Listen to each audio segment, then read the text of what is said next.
Bonjour tout le monde, j'avais envie de faire cette petite vidéo aujourd'hui pour vous parler d'amour, ou plutôt ce qui bloque les relations amoureuses.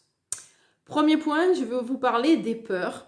C'est ce passé qui nous hante encore dans le présent. Donc avoir une vigilance est normal, avoir des pensées ou des comportements qui nous paralysent devient anormal, hein. N'essayez pas de contrôler. Plus vous allez essayer de contrôler, plus vous allez perdre le contrôle. Donc, on sait très bien qu'en matière d'amour, on ne contrôle pas. Voilà. Donc, la peur, peur du rejet, peur de l'abandon, toutes ces peurs aujourd'hui qui conditionnent encore notre façon, notre perception de voir les relations que l'on vit. Lié aussi, mon deuxième point, par les croyances. Les croyances, ces filtres par lesquels on a une perception des choses qui est subjective, bien sûr, parce que liée à nos expériences passées qui conditionnent encore aujourd'hui notre état d'esprit. Donc, faites attention à vos croyances. Ces phrases du type tous les hommes sont infidèles, l'amour dure 10 ans. Voilà, essayez de veiller à à tenir des discours et à essayer de modifier, rien que dans la parole, vos croyances, puisqu'elles vont venir un petit peu perturber les relations et vous allez vous bloquer. Donc, potentiellement paralyser ou bloquer une relation, une rencontre. Donc, c'est dommage. Après les peurs et les croyances, le troisième point, je parlerai de critères trop précis, un idéal que l'on se fait de la personne qu'on va rencontrer. Donc sur les sites de rencontres, on a beaucoup de points qui va nous donner une idée de la personne dans ce qu'elle fait, donc dans des critères de paraître, d'avoir ce qu'elle a, ce qu'elle fait, donc quel métier elle fait. Mais tous ces critères-là, pour moi, sont bien, mais le principal pour moi, c'est l'être. Donc, aller chercher plutôt qui est la personne, ce qu'elle est, plutôt que sur des critères basés sur l'ego, dans le paraître, l'avoir ou le faire. Voilà. Ensuite, je dirais que ce sont des critères de connaissance de soi, bien se connaître aussi, parce que plus on aura une perception de nous-mêmes, une bonne relation avec nous-mêmes et une bonne connaissance de qui nous sommes, nos valeurs, nos croyances, nos compétences, plus on va avoir une bonne estime de nous-mêmes. Voilà.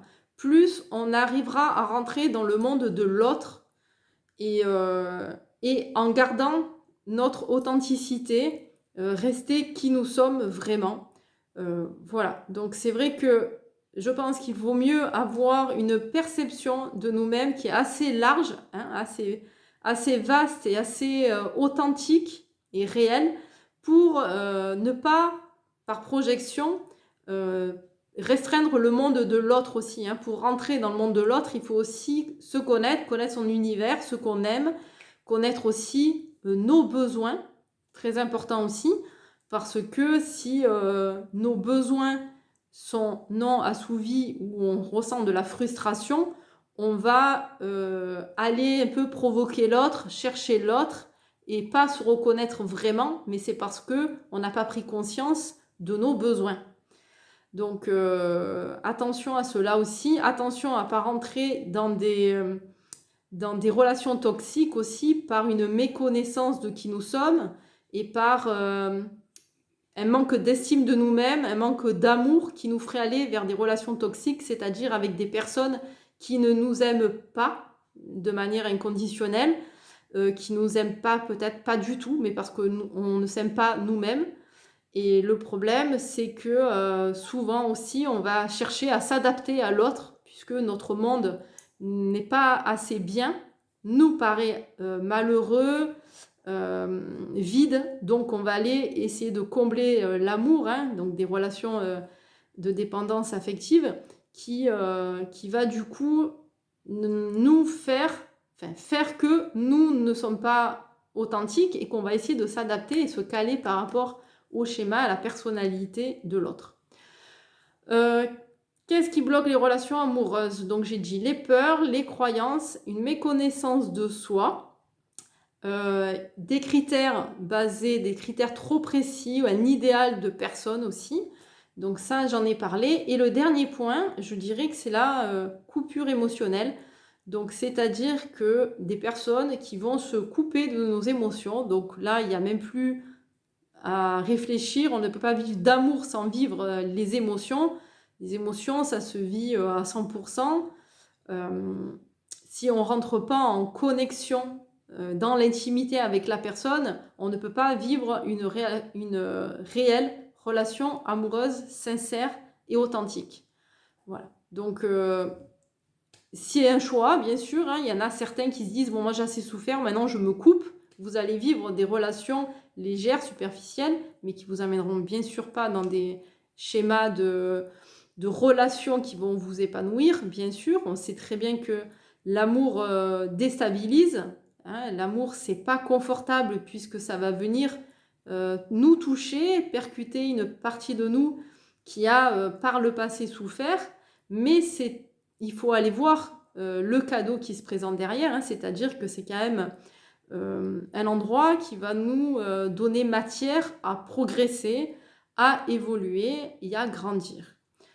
Voilà, je pense que j'ai fait le tour de tout ce qui bloquait, à mon sens, on va dire, dans les grandes lignes. Je ne vais pas rentrer dans les détails, mais voilà, vous pouvez cliquer sur j'aime si vous avez aimé cette vidéo et ou me dire aussi ce que vous en pensez et quels sont les critères pour vous qui vous bloquent, selon vous, vos relations.